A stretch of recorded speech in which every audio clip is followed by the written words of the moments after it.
Liberty Bistro was packed on a warm Friday evening.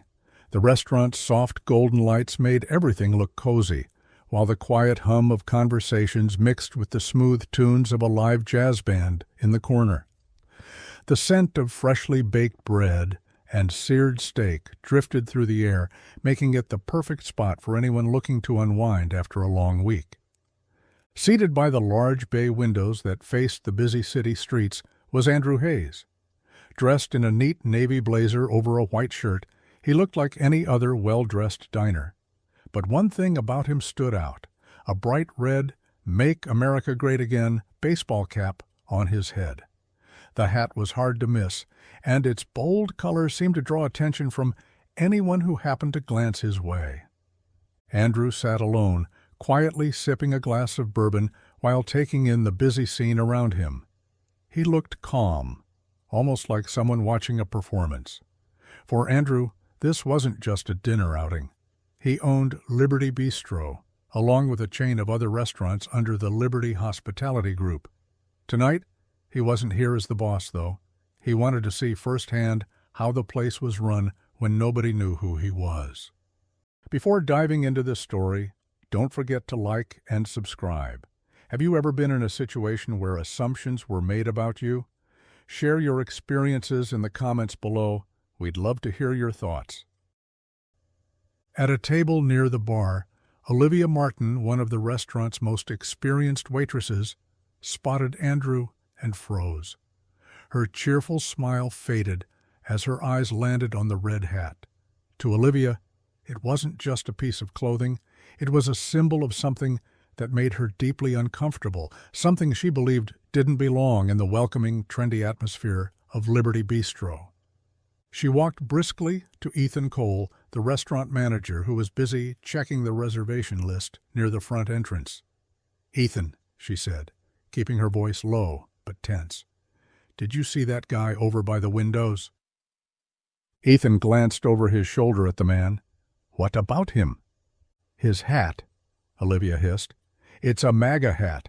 We can't have that here. It's offensive. People are going to start complaining." Ethan frowned and scratched the back of his neck.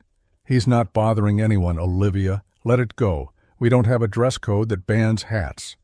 "It's not just any hat," Olivia snapped. "It's a political statement. It goes against everything this place stands for. What if it makes people uncomfortable? We should ask him to take it off or leave." Ethan hesitated. He didn't want to start any unnecessary drama, especially not on a busy night. Still, Olivia had always been outspoken and persistent. He could tell she wasn't going to back down easily. "Okay, fine," Ethan said reluctantly. "I'll talk to him." Olivia crossed her arms and stepped back, nodding as if satisfied. Ethan adjusted his tie and made his way to Andrew's table, trying to appear calm even though he felt uneasy about the whole thing. "Good evening, sir," Ethan said with a polite smile as he approached. "I hope everything's been to your liking tonight." Andrew looked up, his expression pleasant but curious. "So far, so good. The bourbon's great. Something wrong?" Ethan cleared his throat, glancing at the hat for a moment before speaking. "Well, not exactly. But we've had some concerns about your hat. It's causing a bit of discomfort for some of our staff and guests. Would you mind taking it off while you're here?" Andrew leaned back in his chair, surprised but still composed. Discomfort because of a hat? He raised an eyebrow. "I didn't realize hats were a problem here." Ethan shifted awkwardly. "It's not the hat itself, sir. It's the message, you know. We try to create a welcoming environment for everyone." Andrew's face remained calm, though there was a hint of disbelief in his voice as he replied, "I see. So you're asking me to leave or change what I'm wearing because someone here doesn't like it?" "Not exactly," Ethan said quickly. "We're just trying to avoid any potential issues." Andrew let out a small sigh and nodded slightly. "I appreciate your concern, but I don't think I'm breaking any rules by wearing this, unless there's a written policy you can show me."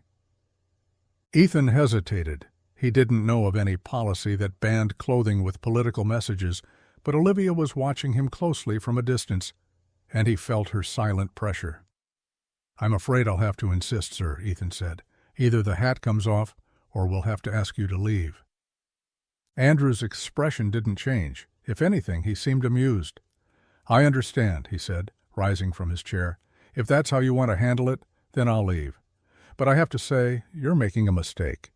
He gave Ethan a small, knowing smile. "One you're going to regret." Ethan's stomach sank slightly at the words, but he kept his face neutral as he nodded. "Thank you for understanding." Andrew adjusted his hat and walked calmly out of the restaurant. Olivia watched him go with a satisfied smile, feeling like she'd stood up for her principles. Ethan, however, couldn't shake the uneasy feeling growing in his gut. Andrew stepped outside, the cool evening air brushing against his face as he adjusted the brim of his hat. He stood for a moment on the sidewalk, looking back at the Liberty Bistro's glowing sign. A faint smirk played across his lips, and he pulled out his phone, dialing a number from memory. The call connected quickly. "Julie, it's Andrew," he said smoothly. "I need you to get in touch with Ethan Cole's file for me. Yes, the manager of Liberty Bistro. And send over the current employee handbook while you're at it. Oh, and while you're digging, pull Olivia Martin's file too." He paused, listening to the response. "Yes, tonight. I'll be in touch." Andrew ended the call and tucked his phone into his pocket.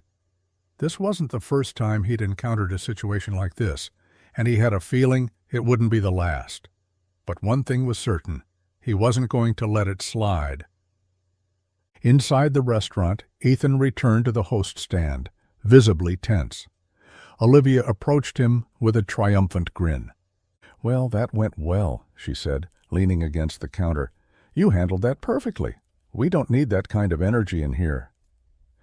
Ethan didn't reply immediately. Instead, he tapped his fingers on the reservation book, staring down at the names without seeing them. "Yeah, I guess," he muttered. "Guess?" Olivia laughed. "Come on, Ethan. You stood up for what's right. You should feel good about it." Ethan didn't answer, but the nagging discomfort in his chest grew stronger. Something about the way the man had spoken, so calm, so deliberate, didn't sit right with him. The next morning, Liberty Bistro staff received an unexpected email marked urgent. It called for an all-staff meeting at 10 a.m. sharp. No details were provided, but the tone of the message was unmistakable. Something serious was about to go down. Ethan arrived early, his nerves already frayed.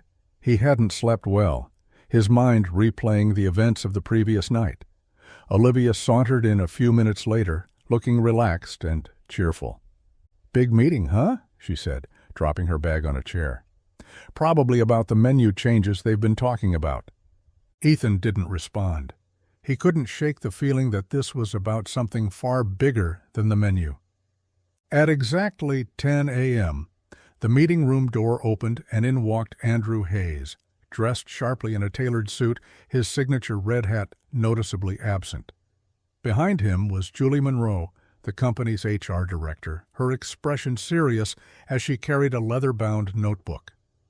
The staff stared in stunned silence, Olivia among them. Ethan's heart sank like a stone. He hadn't connected the dots before, but now it was clear. Andrew wasn't just any diner. He was the owner. "Good morning," Andrew began, his voice steady but firm. "I'm Andrew Hayes, CEO of Liberty Hospitality Group. Some of you may have already met me last night, though not under the best circumstances." The room was eerily silent. Ethan shifted uncomfortably in his seat. Olivia's earlier confidence had drained away, replaced by a growing sense of dread. Andrew continued, his gaze sweeping across the room. "I want to start by saying I didn't come here last night to cause a scene. I came to enjoy a meal at one of my restaurants and observe how things were running. Instead, I was confronted, judged, and asked to leave for no reason other than what I was wearing." He paused, letting his words sink in. "Now, I'll admit, I wear this hat for a reason. It's a symbol, yes, and I know it stirs up strong feelings in people. But here's the thing, I wasn't there to talk politics. I wasn't there to make a statement. I was there to enjoy my own establishment, just like any other customer." Ethan opened his mouth to speak but thought better of it. Andrew's tone was measured, but there was an undeniable weight behind every word. "I want to make something very clear," Andrew said, his eyes narrowing slightly. "We don't judge our customers based on what they wear or what they believe. Liberty Bistro is supposed to be a place where everyone feels welcome. What happened last night was a failure to uphold those values." Julie stepped forward, opening her notebook. "Effective immediately," she said. "Olivia Martin is terminated from her position. Your behavior was unprofessional, and your actions do not align with the company's standards." Olivia's face turned bright red. "What?" she exclaimed, standing abruptly. "You can't be serious. I was standing up for what's right." Andrew's expression didn't change. "You were standing up for what you believe in," he said calmly. "But this isn't the place for that. This is a business, Olivia, and you let your personal feelings interfere with your job. That's unacceptable." Olivia sputtered, searching for a response, but Andrew held up a hand, cutting her off. "You're welcome to your opinions," he said, "but when you work for me, you treat everyone with respect. No exceptions." As Olivia stormed out of the room, Andrew turned his attention to Ethan, who looked like he wanted to disappear into the floor. "Ethan," Andrew said, his tone softening slightly, "you're not off the hook. As the manager, it was your responsibility to handle that situation properly. You didn't. You let yourself be pressured into making the wrong call, and that reflects poorly on your leadership." Ethan nodded, his face pale. "I understand, sir. It won't happen again." Andrew nodded. "You're on probation. I want to see improvement, real improvement. If I don't, we'll have to reconsider your position." Ethan swallowed hard and nodded again. Andrew glanced around the room, addressing the remaining staff. "This isn't just about last night," he said. "It's about creating a culture of respect and professionalism. Starting today, we're implementing new training programs to ensure that what happened to me never happens to anyone else." As the meeting ended, Andrew lingered, speaking with Julie and a few other staff members. Ethan slunk away quietly, his mind racing. Olivia was gone, but he still had a lot to prove. As the meeting ended, Ethan stayed behind, pacing near the bar while Andrew spoke privately with Julie and some other staff members. His probation weighed heavily on him, but something else gnawed at the edges of his mind. Who exactly was Andrew Hayes? He wasn't just some ordinary CEO. His calm yet commanding presence left an impression that was difficult to shake. Meanwhile, Andrew stepped out of the meeting room and approached the front desk, his phone in hand. "Julie, hold a moment," he said, dialing a number. "I'd like the footage from the restaurant's cameras pulled for last night. Let's make sure we've captured every angle of what happened. And flag anything unusual in the recordings for review." Julie furrowed her brow. "Unusual? Do you think something else went wrong?" Andrew didn't answer immediately, his gaze sweeping over the polished tables and carefully arranged decor. "I have a feeling there's more to this story than meets the eye." Later that evening, Andrew received a report from the security team who had reviewed the footage. Most of it was exactly what he expected. Olivia glaring at him from afar, Ethan's awkward confrontation, and his calm departure. But then something caught his attention. In the video, moments after Andrew left, Olivia could be seen slipping into the kitchen and pulling her phone out of her apron. She was texting furiously, her face flushed with anger. A few minutes later, a man entered the bistro from the back entrance, unnoticed by most of the staff. He wasn't dressed like a diner or a delivery person. Instead, he wore a dark hoodie and kept his face lowered as he moved toward the office area. Andrew's eyes narrowed as he leaned forward in his chair, watching the footage on his tablet. "Who's this?" he muttered, rewinding the clip. The man moved with purpose, disappearing into the back office for several minutes before leaving through the same door he entered. Andrew tapped the screen and called Julie. "Get me everything you can find on the man who entered through the back last night. I want to know who he is, why he was there, and what he accessed. Call the security team and have them lock down the office files. Now." The next day, Ethan arrived at Liberty Bistro early, hoping to make a good impression and prove he could rise above his mistakes.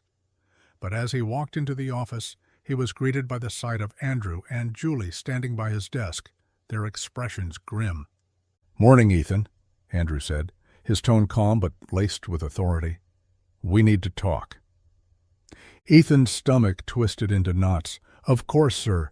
Is everything all right?" Andrew held up a tablet. The footage paused on the hooded man entering the back office. "Who is this? And what was he doing in the office last night?" Ethan's face went pale. I don't know," he stammered. "I didn't authorize anyone to be back there." Andrew studied him carefully, his piercing gaze unrelenting. "You're the manager, Ethan. The security of this restaurant is your responsibility. Someone accessed the office without permission. If you don't know who it was, we have a bigger problem than I thought." Julie crossed her arms, stepping in. "We've checked the logs. Someone used your access code to unlock the office door at 9:47 p.m., right after Mr. Hayes left. Care to explain that?" Ethan blinked, his mind racing. I swear, I didn't give my code to anyone. I would never." Andrew held up a hand, silencing him. "For now, we'll assume it wasn't intentional on your part, but until we figure out who this person is and what they were doing, you're suspended from your position. Julie will oversee things in the meantime." Ethan opened his mouth to protest, but stopped himself. There was no point arguing. He nodded miserably, turning to leave. Later that afternoon, Andrew's investigation took an unexpected turn. The hooded man from the footage was identified as Ryan Dempsey, a local freelance journalist known for his inflammatory articles on business ethics and hidden corruption in the food industry. Digging further, Andrew uncovered something even more alarming. Ryan and Olivia had a history. They were connected on social media and had frequently engaged in heated debates about politics and workplace ethics. Julie frowned as she read through the report Andrew had compiled. "You think she brought him here? To do what? Sabotage us?" Andrew leaned back in his chair, his fingers steepled under his chin. "Possibly, or to dig for dirt. Either way, Olivia's termination wasn't the end of her plans." 3 days later, Liberty Bistro was hit with an article published under Ryan Dempsey's byline. The headline was a bold accusation. "MAGA hat owner bullies bistro staff. A culture of fear and politics at Liberty Hospitality Group." The article was full of fabricated claims. It painted Andrew as a tyrannical boss who enforced political beliefs on his staff and punished anyone who didn't agree with him. It included anonymous quotes from supposed employees who described a toxic workplace culture. Olivia's involvement wasn't mentioned directly, but the fingerprints of her anger were all over the narrative. Julie stormed into Andrew's office, slamming a printout of the article onto his desk. "This is outrageous," she fumed. "We can't let this go unanswered." Andrew, however, remained calm. "No," he said quietly, "we can't." "What do you want to do?" Julie asked, her eyes narrowing. "We could sue for defamation." Andrew tapped his pen against the desk, a small smile creeping onto his face. "That's one option, but I have a better idea." The following week, Liberty Bistro held an open press conference hosted by Andrew himself. Standing before a crowd of reporters, Andrew addressed the accusations head-on. He presented clear evidence debunking the claims in Ryan's article, including the security footage showing Ryan sneaking into the restaurant and accessing private files. He also revealed Olivia's involvement, showing screenshots of their conversations and highlighting her role in orchestrating the smear campaign. As the crowd murmured in surprise, Andrew delivered his final twist. "I believe in running a business where every employee, regardless of their beliefs, is treated with respect," he said. "But respect is a two-way street. When trust is broken, it must be repaired. To the customers and staff who stood by us during this time, thank you. To those who doubted us, I invite you to come back and see how we truly operate." The press conference was a resounding success. Ryan's credibility was destroyed, and Olivia's actions ensured she would struggle to find another job in the industry. But Andrew wasn't done yet. The day after the press conference, Liberty Bistro was buzzing. Customers flooded the restaurant in support, intrigued by the drama and drawn by Andrew's transparency. Business was booming, and the staff worked tirelessly to keep up. However, not everyone was thrilled by the outcome. As Andrew reviewed the day's receipts in the office, Julie knocked and entered, a troubled look on her face. "Andrew, you're going to want to see this," she said, handing him her tablet. On the screen was a trending hashtag, #boycott Liberty Bistro. Social media was ablaze with posts accusing Andrew of silencing dissent and retaliating against employees for their beliefs. Though the press conference had swayed many, it had also angered others who sympathized with Olivia and Ryan. Activists were calling for protests outside the restaurant. Andrew frowned as he scrolled through the posts. Some were angry but harmless, others were far more sinister, threatening to disrupt the restaurant's operations or even vandalize the property. Julie crossed her arms. "This isn't going away quietly.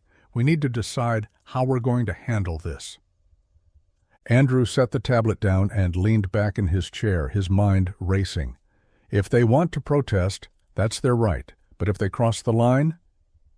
He trailed off, his tone ominous. "Let's make sure we're prepared." That Friday evening, as the dinner rush kicked off, a group of protesters gathered outside Liberty Bistro. Armed with signs and megaphones, they chanted slogans and waved banners, demanding justice for Olivia and an end to workplace oppression. Customers entering the restaurant were visibly uneasy, though many chose to ignore the commotion. Andrew watched the scene unfold from a window in the private dining room. He was flanked by Julie and the restaurant's new interim manager, Sophia Green, who had stepped in after Ethan's suspension. Sophia, a no-nonsense woman with years of experience in hospitality, was already proving to be a steadying presence. "Should we call the police?" Sophia asked, her tone measured but concerned. Andrew shook his head. "Not yet. They're staying on the sidewalk. Let's see if it escalates." But just as he spoke, something caught his eye. A man standing apart from the main group, his face partially obscured by a baseball cap. He wasn't holding a sign or chanting with the others. Instead, he seemed to be watching the restaurant intently, his gaze darting to the doors and windows. Andrew's stomach tightened. "Julie, get security to keep an eye on that guy," he said. "Something's not right." Around 9 p.m., the restaurant's fire alarm blared, cutting through the chatter of diners and the soft music. The staff scrambled to evacuate the building, guiding confused customers out through the front doors. Outside, the protesters erupted into cheers, assuming their disruption had forced the bistro to shut down for the night. But inside, Andrew and Sophia quickly discovered the truth. In the kitchen, a small fire had been set near the storage area. It was already extinguished, thanks to the sprinkler system, but the damage was clear. Someone had deliberately tampered with a stack of cardboard boxes and a lighter found nearby. Julie arrived moments later, her face pale. "Andrew, security caught the guy you spotted earlier trying to sneak out the back. They've detained him in the alley." Andrew's jaw tightened. "Good, let's go." In the dimly lit alley behind the restaurant, 2 security guards stood watch over the man Andrew had pointed out earlier. Up close, Andrew could see his face clearly now. It was Ryan Dempsey, the freelance journalist who had written the defamatory article. "Mr. Dempsey," Andrew said coldly as he approached, "you've been busy." Ryan smirked, though there was fear behind his bravado. "Just exercising my rights to free speech, Mr. Hayes. You can't pin anything on me." Andrew gestured to Julie, who held up her phone, displaying footage from a hidden security camera in the kitchen. It showed Ryan sneaking into the storage area minutes before the fire alarm went off. "I'd say this speaks for itself," Andrew said, his voice calm but lethal. "You're not a protester, Ryan. You're a saboteur. And now you're going to answer for it." Ryan's smirk faltered. "You don't scare me," he muttered, though his voice wavered. Andrew stepped closer, his piercing gaze locking onto Ryan's. I don't have to scare you. The police will do that for me. As Ryan was escorted away in handcuffs by responding officers, Andrew's sense of satisfaction was short-lived. A call from the security team revealed that Ryan hadn't acted alone. Messages on his phone, confiscated by the police, showed he had been in contact with an anonymous third party who had financed the protests and encouraged the sabotage attempt. "This isn't just about Olivia or Ryan," Julie said, reviewing the preliminary report. "Someone's targeting Liberty Hospitality Group. They're trying to take you down, Andrew." Andrew nodded, his expression grim. "Then it's time we find out who." Over the next week, Andrew launched a quiet but thorough investigation. He enlisted a private security firm to trace the payments to the protesters, dig into Ryan's background, and monitor social media chatter. The findings were shocking. The anonymous financier turned out to be Douglas Vance, a rival businessman who had been vying for the same high-profile real estate deals as Andrew. Vance had a reputation for playing dirty, and it was clear he had orchestrated the campaign against Liberty Bistro to discredit Andrew and weaken his position in the market. Andrew's mind raced as he processed the information. Vance had underestimated him, assuming Andrew would buckle under the pressure of public outrage and sabotage. But now that Andrew knew who his enemy was, he wasn't going to back down. Andrew wasted no time turning the tables. He quietly contacted key figures in the real estate world, sharing the evidence against Vance and exposing his tactics. At the same time, he bolstered Liberty Bistro's reputation with a massive PR campaign, highlighting its commitment to inclusivity, professionalism, and community engagement. Within weeks, the tide turned. Customers flocked to Liberty Bistro, eager to support a business that had weathered such adversity. Meanwhile, Vance's reputation crumbled under the weight of the scandal, his shady dealings laid bare for all to see. Amidst the chaos, Ethan returned to the bistro, having completed leadership training during his suspension. He approached Andrew hesitantly, his expression earnest. "Mr. Hayes," he began, "I just want to thank you for giving me another chance. I won't let you down." Andrew studied him for a moment before nodding. "Everyone makes mistakes, Ethan. What matters is how you learn from them. Show me you've learned." As Liberty Bistro thrived in the wake of the scandal, Andrew decided to revisit the restaurant unannounced, this time without his signature red hat. It was a quiet Wednesday evening, a stark contrast to the chaotic Friday nights that had defined the past few weeks. He wanted to observe how the new protocols and staff adjustments were holding up. Andrew settled into a booth near the back, ordering a simple glass of wine and a steak. He watched the staff work with a quiet efficiency that hadn't been there before.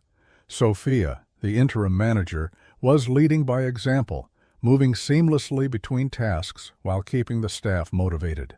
Ethan, back from suspension, looked more confident, handling a difficult customer with a calm professionalism that impressed Andrew.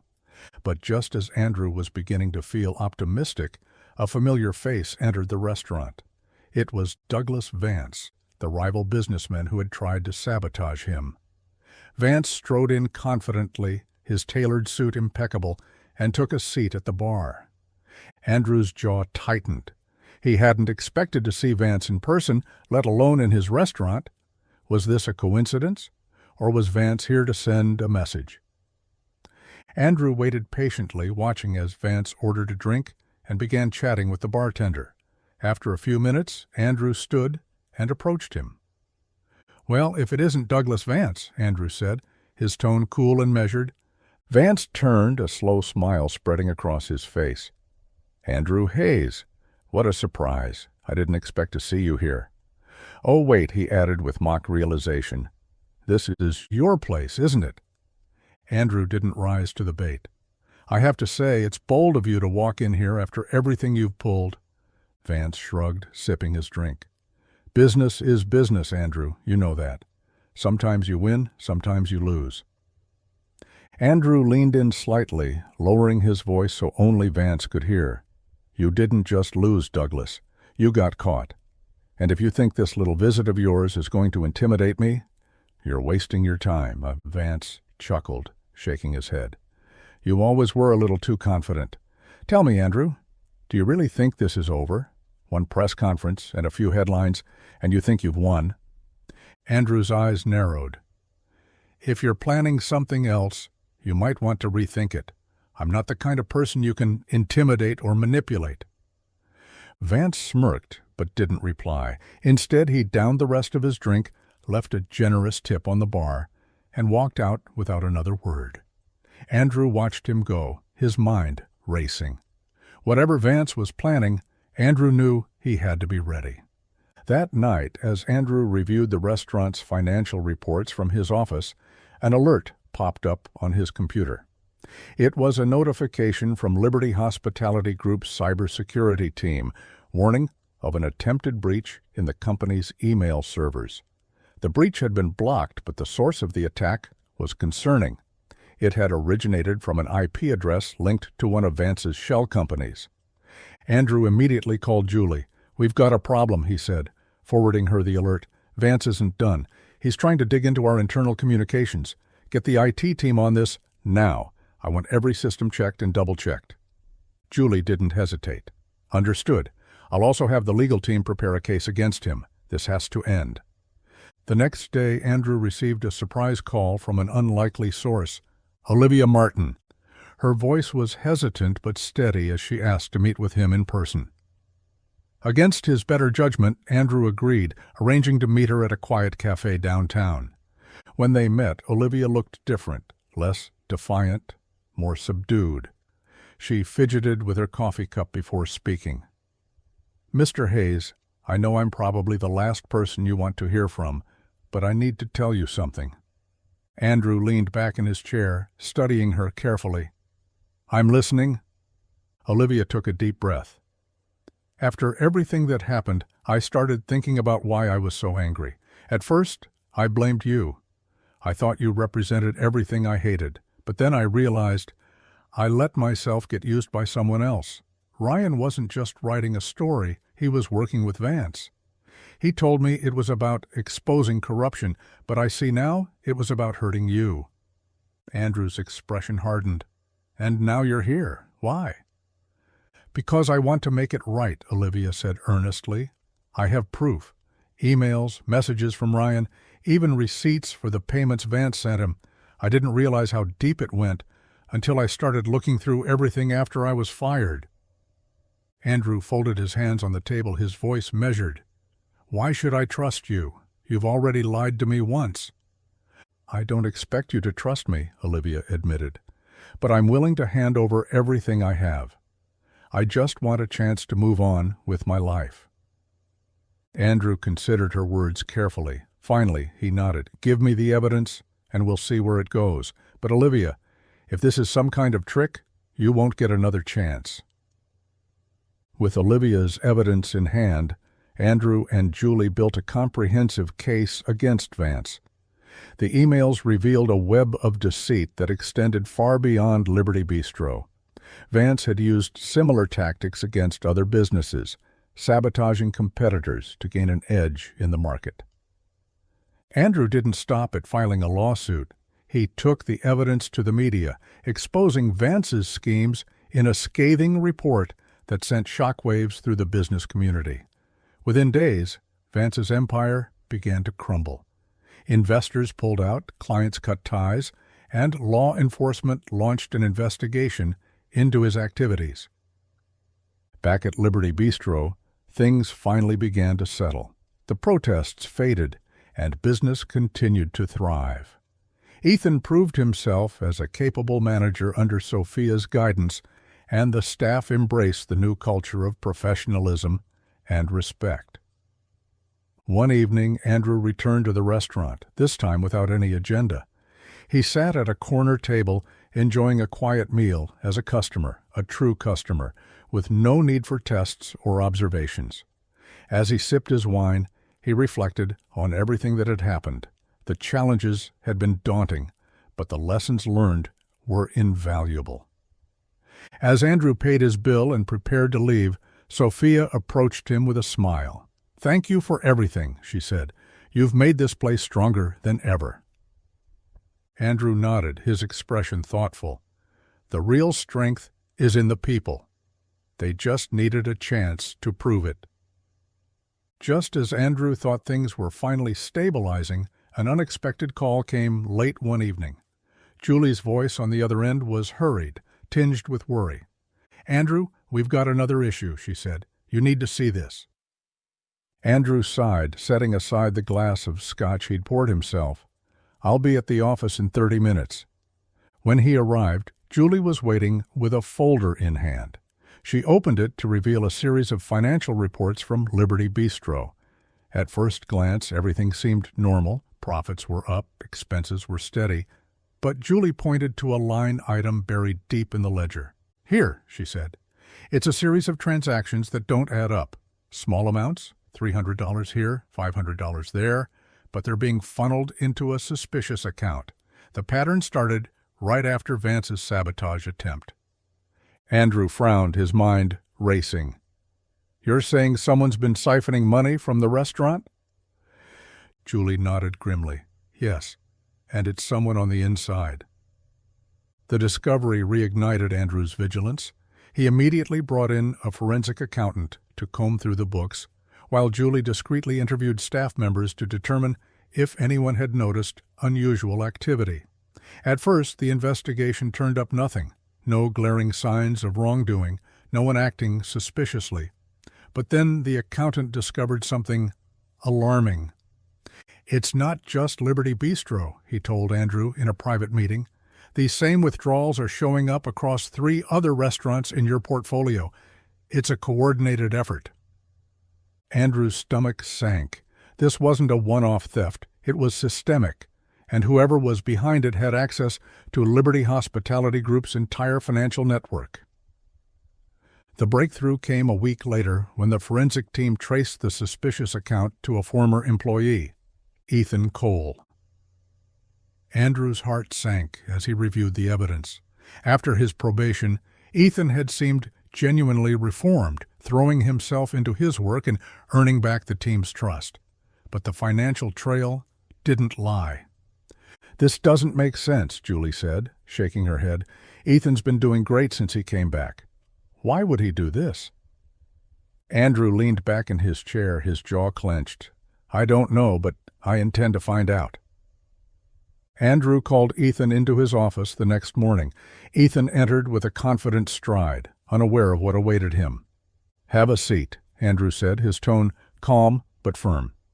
Ethan complied, looking slightly uneasy as Andrew slid a folder across the desk toward him.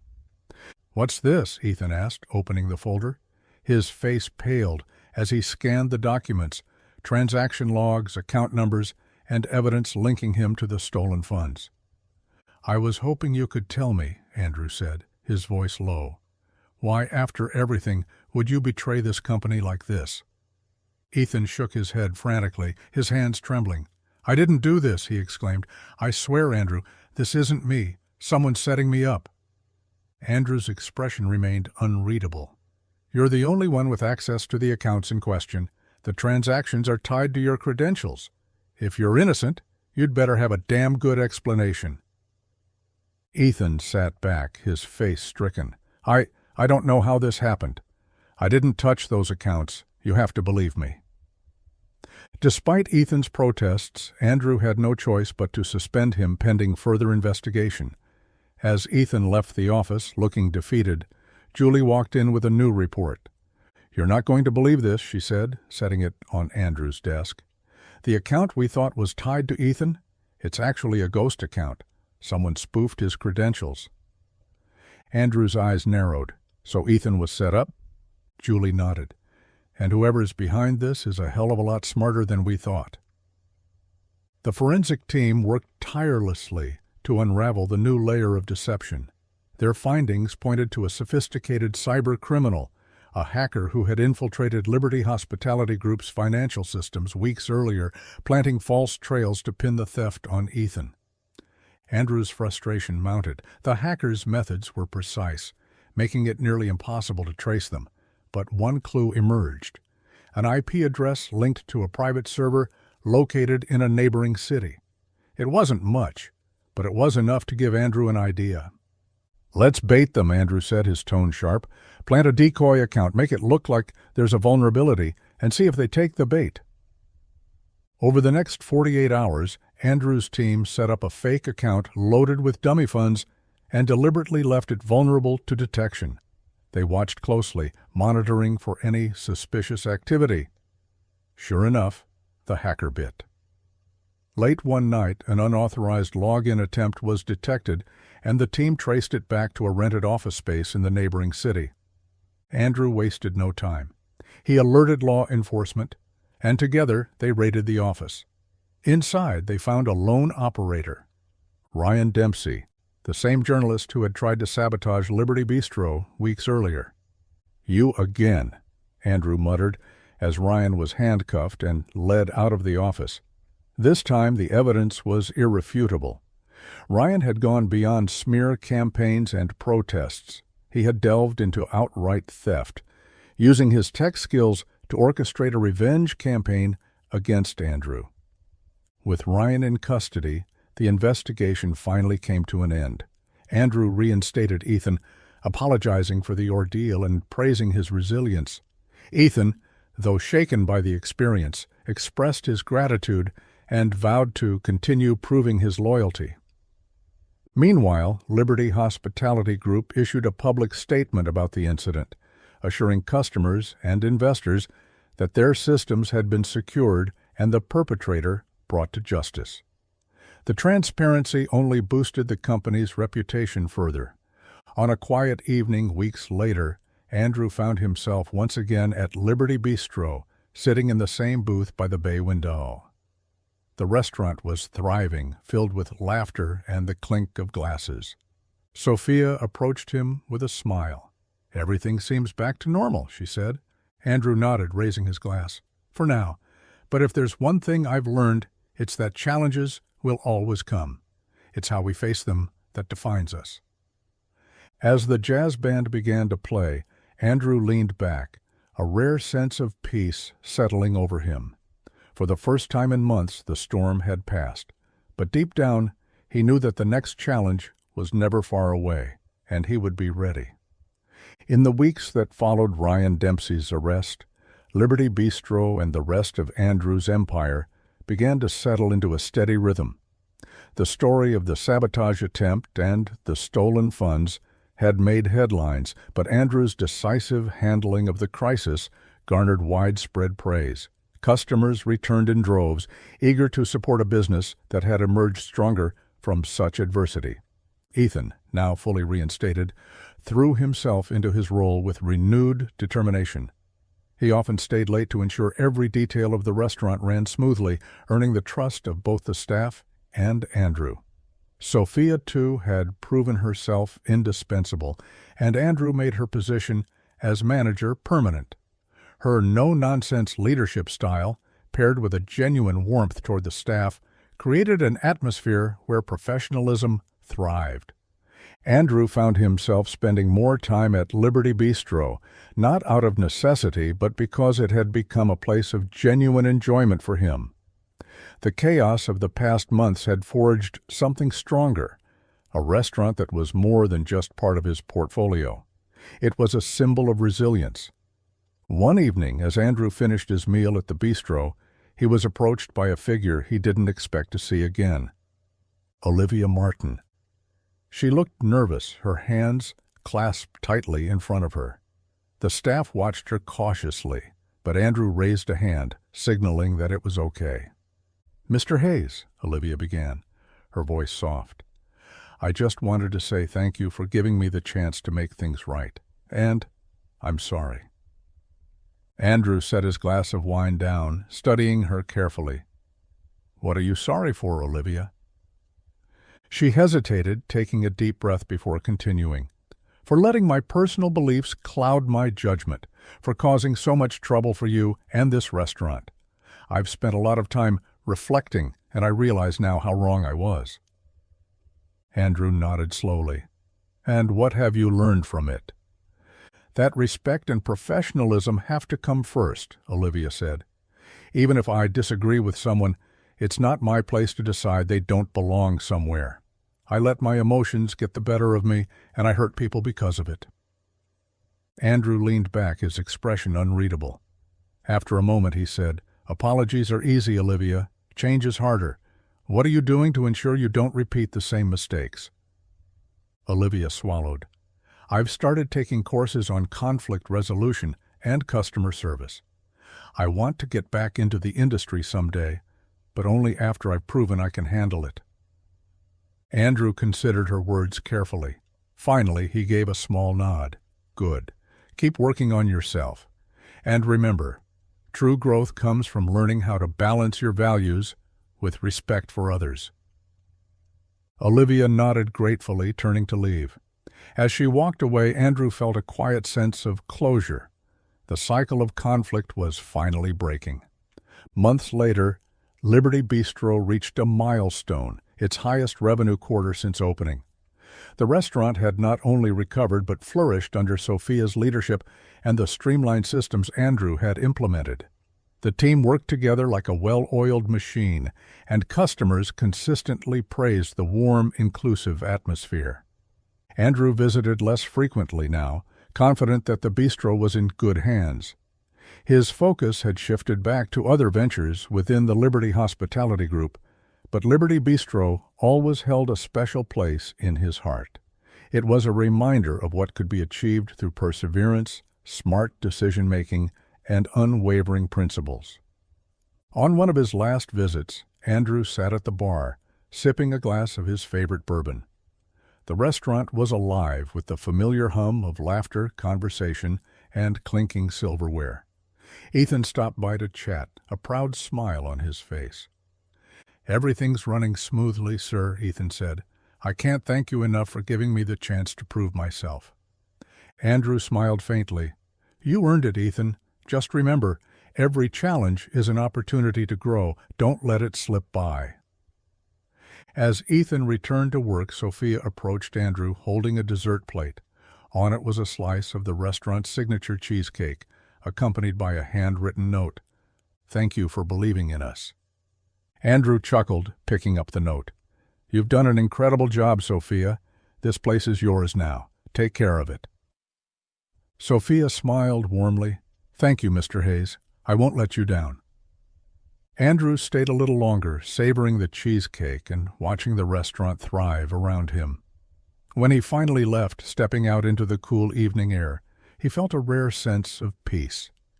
Liberty Bistro was no longer just a test or a challenge. It was a success story built on resilience and the belief that even in the face of conflict, the right choices could prevail. As he walked down the bustling city street, the restaurant's warm lights glowing behind him, Andrew knew one thing for certain. No matter what came next, he was ready.